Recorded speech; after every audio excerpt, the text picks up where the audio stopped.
Please join us today. We're in week 3 of pandemic indoor gardening. What I'm going to share with you today is one of the trickiest things is getting the light at the right distance, depending on which type of light you're using, getting your light right so you don't get tall, leggy seedlings, and watering. And I also like to mention that one great subscriber sent me this mug, a Bubba keg. It's a 52-ounce Bubba keg. And I'm not going to say who you are, but if you'd like to comment and say, hey, you know, no problem, Bub, thanks, and I want to thank you for the cup. But I want to honor your anonymity. I don't want to be throwing people out there without permission. So anyways, but what I want to talk to you today about is the best way to recycle. The best way to recycle is repurpose or don't use it. I think the absolute best way is don't use it. So join us today. I'm going to tell you more about that. And also join us today for the indoor garden grow, watering and lighting, 2 of the biggest challenges in week 3.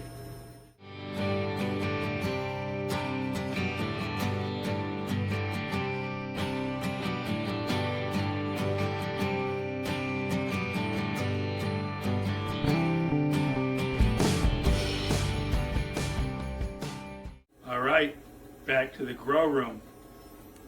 Like I was mentioning, lighting is probably going to be the most challenging part. I know it is going to be for me, because the plants are going to want to get tall and leggy.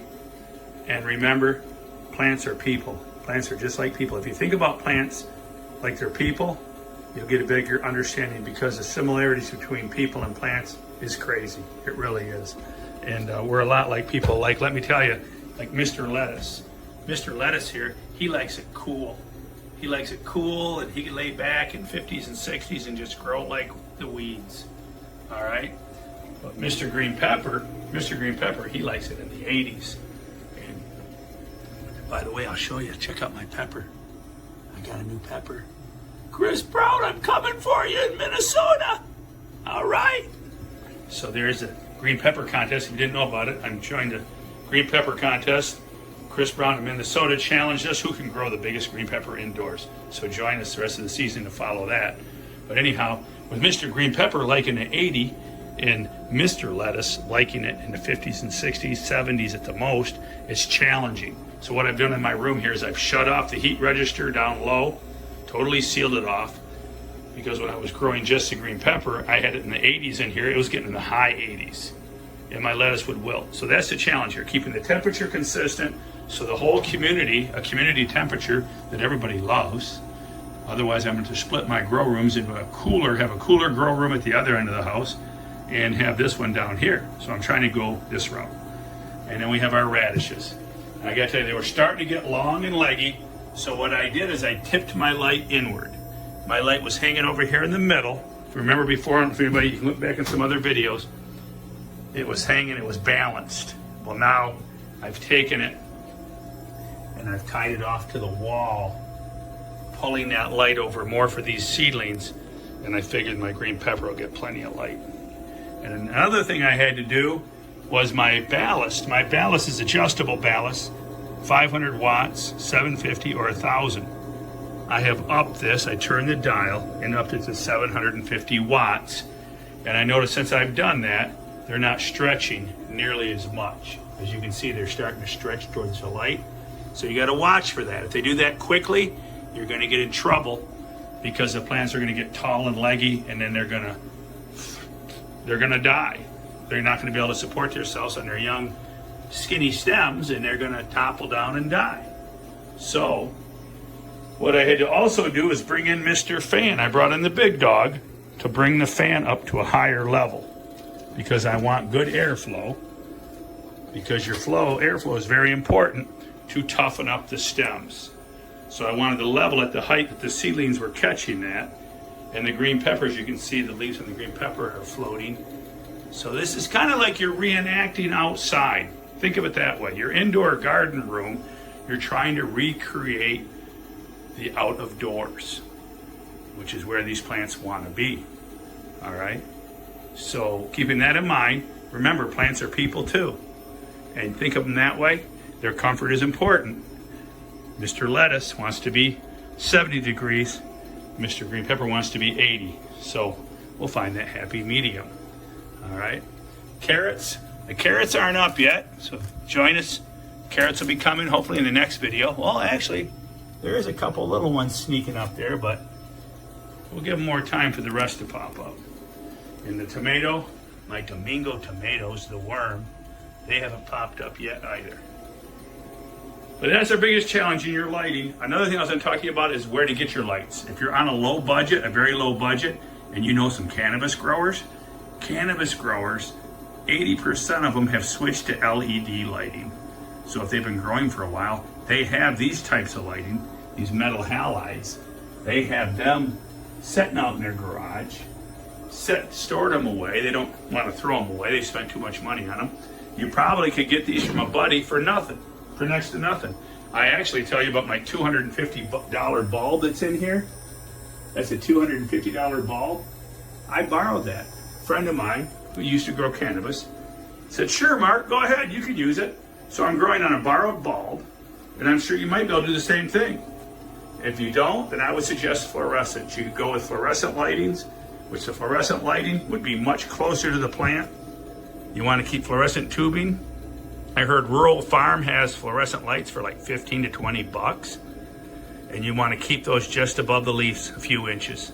Where the metal halides are much higher and the LED lighting, follow the manufacturer's recommendations. But that's your biggest challenge initially. And see my plants, my seedlings, see that blowing in the wind, that little lettuce guy? Yeah, that's what they need. Just enough little movement to make them strong and sturdy. You can actually come in here if you got a big dog fan like Bubba and adjust the direction every once in a while. So keep them strong, keep them healthy, and watering. I wouldn't hammer them with water every day. They are young seedlings. You can't let them dry out for very long. But I'm using a watering can now. Once the surface gets like 75% dry, I'll come in and give them a light watering. I don't want to drown them. I don't want them growing in mud. So if you have any questions, comment below. Leave your questions, concerns. Remember, thank you for joining our pandemic gardening. And right there, just one last thing.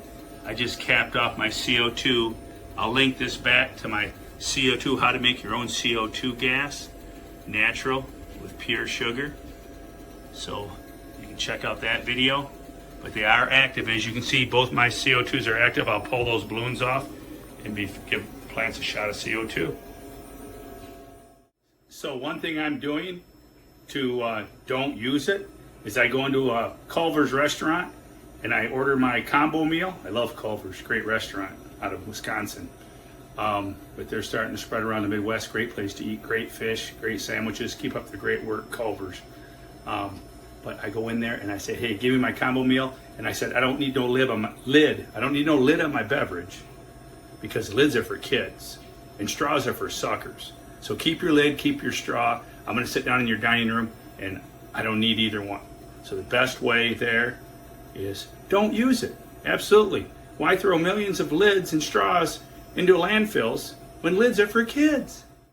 One very important thing I'd like to mention is Seed Starter from WormDo already has the nutrients your plant needs, your young seedlings, to last about 6 weeks. All right, so whatever brand you're using, the Veggie Do, Dairy Do, if you're using some other brand, you don't need to feed your seedlings. Young seedlings should have enough food in their cotyledons for them to grow their first true leaf. So don't go hammering them with fertilizers. A lot of people want to come home from work, give their plants a little loving, nail them with some fertility. They don't need it. Just water your plants. And if you're using your tap water, if you got chlorine in it, let your tap water set out for 24 hours. The chlorine will lift out of it, so your chlorine doesn't kill your beneficials in your soil. All right, there's your watering tip for early on indoor plant gardening, pandemic gardening. Remember, lids are for kids and straws are for suckers. No need to recycle if you don't use it. So that's something to think about. All right, I want to thank you today for joining us. Check out all of our playlists. We have Bubba's Home Fix-It tips. We have giant pumpkins. We have pandemic indoor gardening, which you're on now.